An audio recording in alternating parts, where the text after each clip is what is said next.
एक पुरानी सी इमारत में वैद्य जी का मकान था।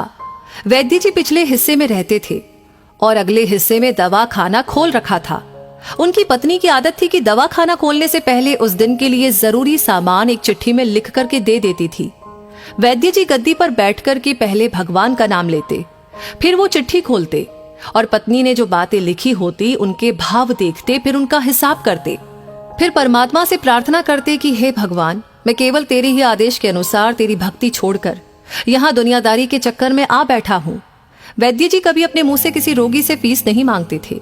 कोई देता था, कोई नहीं देता था, किंतु एक बात निश्चित थी कि ज्यों ही उस दिन के आवश्यक सामान खरीदने योग्य पैसे पूरे हो जाते थे, उसके बाद वो किसी से भी दवा के पैसे नहीं लेते थे, चाहे रोगी कितना ही धनवान क्यों ना हो।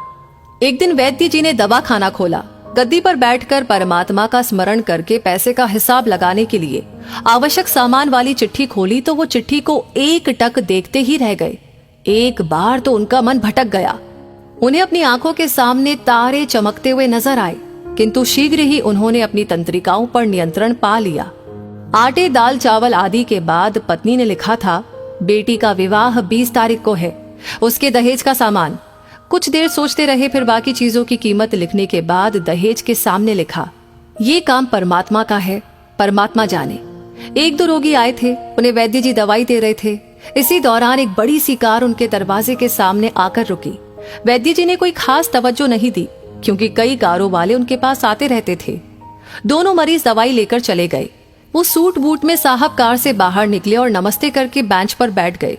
वैद्य जी ने कहा कि अगर आपको अपने लिए दवा लेनी है तो इधर स्टूल पर आए, ताकि आपकी नाड़ी देख लूं, और अगर किसी रोगी की दवाई लेकर जाना है तो बीमारी की स्थिति का वर्णन करें। वो साहब कहने लगे, वैद्य जी, आपने मुझे पहचाना नहीं। मेरा नाम कृष्णलाल है, लेकिन आप मुझे पहचान भी कैसे सकते हैं, क्योंकि मैं 15-16 साल बाद आपके दवाखाने पर आया हूँ। आपको पिछली मुलाकात का हाल सुनाता हूँ, फिर आपको सारी बात याद आ जाएगी। जब मैं पहली बार यहाँ आया था तो मैं खुद नहीं आया था, अपितु ईश्वर मुझे आपके पास लेकर आए थे, क्योंकि ईश्वर ने मुझ पर कृपा की थी और वो मेरा घर आबाद करना चाहते थे। हुआ इस तरह था कि मैं कार से अपने पैतृक घर जा रहा था।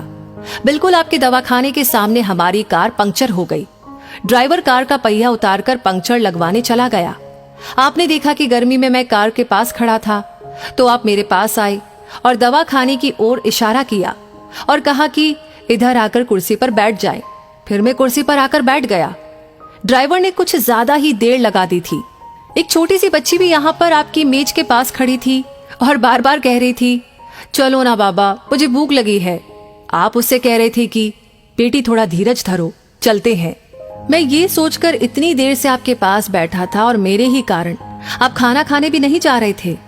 मुझे कोई दवाई खरीद लेनी चाहिए ताकि आप मेरे बैठने का भार महसूस न करें। मैंने कहा कि वैद्य जी, मैं पिछले 5-6 साल से इंग्लैंड में रहकर के कारोबार कर रहा हूँ। इंग्लैंड जाने से पहले मेरी शादी हो गई थी, लेकिन अब तक बच्चे के सुख से वंचित हूँ। यहाँ भी इलाज कराया और वहाँ इंग्लैंड में भी, लेकिन किस्मत ने निराशा के सिवा और कुछ नहीं दिया। आपने कहा था कि मेरे भाई, भगवान से निराश न हो, याद रखो कि उसके कोष में किसी चीज की कोई कमी नहीं है। आस, औलाद, धन, इज्जत, सुख दुख, जीवन, मृत्यु, सब कुछ उसी के हाथ में है। ये किसी वैद्य या डॉक्टर के हाथ में नहीं होता और न ही किसी दवा में होता है। जो कुछ होना होता है वो सब भगवान के आदेश से होता है। औलाद देनी है तो उसी ने देनी है। मुझे याद है आप बातें करते जा रहे थे और साथ साथ पुड़िया भी बनाते जा रहे थे। सभी दवा आपने 2 भागों में विभाजित कर दी, अलग अलग लिफाफों में डाली थी और फिर मुझसे पूछकर आपने एक लिफाफे पर मेरा और दूसरे पर मेरी पत्नी का नाम लिखकर दवा उपयोग करने का तरीका बताया था।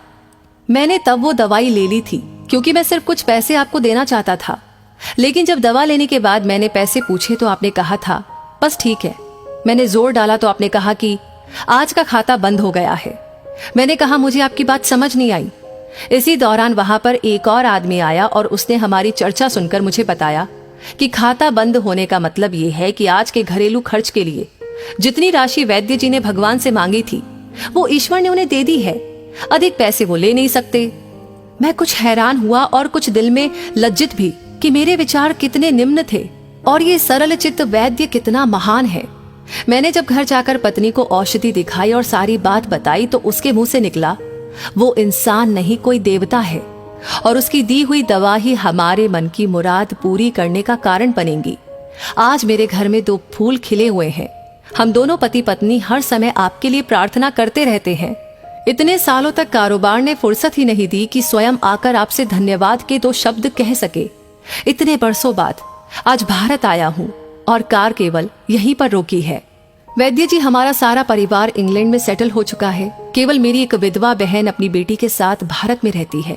हमारी भांजी की शादी इसी महीने की 21 तारीख को होनी है। न जाने क्यों जब जब मैं अपनी भांजी के भात के लिए कोई सामान खरीदता था तो मेरी आंखों के सामने आपकी वो छोटी सी बेटी भी आ जाती थी और हर सामान में दोहरा खरीद लेता था। मैं आपके विचारों को जानता था कि संभवतः है आप वो सामान न ले, किंतु मुझे लगता था कि मेरी अपनी सगी भांजी के साथ जो चेहरा मुझे बार बार दिख रहा था वो भी मेरी भांजी ही है। मुझे लगता था कि ईश्वर ने इस भांजी के विवाह में भी मुझे भात भरने की जिम्मेदारी दी है। वैद्य जी की आंखें आश्चर्य से खुली की खुली रह गई और बहुत ही धीमी आवाज में बोले, कृष्णलाल जी, आप जो कुछ भी कह रहे हैं मुझे समझ में नहीं आ रहा कि ईश्वर की ये क्या माया है। आप मेरी श्रीमती के हाथ की लिखी हुई ये चिट्ठी देखिए। और वैद्य जी ने चिट्ठी खोलकर कृष्णलाल जी को पकड़ा दी। वहां पर उपस्थित सभी ये देख करके हैरान रह गए कि दहेज का सामान के सामने लिखा हुआ था, ये काम परमात्मा का है, परमात्मा जाने। कांपती सी आवाज में वैद्य जी बोले, कृष्णलाल जी, विश्वास कीजिए कि आज तक कभी ऐसा नहीं हुआ कि पत्नी ने चिट्ठी पर आवश्यकता लिखी हो और भगवान ने उस दिन उसकी व्यवस्था न कर दी हो। आपकी बातें सुनकर तो लगता है कि भगवान को पता होता है कि किस दिन मेरी श्रीमती क्या लिखने वाली है। अन्यथा आपसे इतने दिन पहले ही सामान खरीदना आरंभ न करवा दिया होता परमात्मा ने। वाह भगवान वाह, तू महान है, तू दयावान है। मैं हैरान हूं कि वो कैसे अपने रंग दिखाता है। वैद्य जी ने आगे कहा, एक ही पाठ पढ़ा है कि सुबह परमात्मा का आभार करो, शाम को अच्छा दिन गुजरने का आभार करो, खाते समय उसका आभार करो, सोते समय उसका आभार करो। तो दोस्तों, इस कहानी को सुनने के बाद आप क्या महसूस कर रहे हैं? आपके दिल से कौन सी बात आ रही है? प्लीज आप हमें अपनी राय जरूर बताएं। इस वीडियो को लाइक आपने कर दिया है तो शेयर करना बिल्कुल ना भूलें। आपका हर एक लाइक, हर एक कमेंट, हर एक शेयर हमें इंस्पायर करता है ऐसी कहानियां आप तक पहुंचाने के लिए। और हाँ, इस वीडियो को पूरा देखने के लिए तहे दिल से हमारी पूरी टीम की ओर से आपको बहुत सारा आभार। धन्यवाद।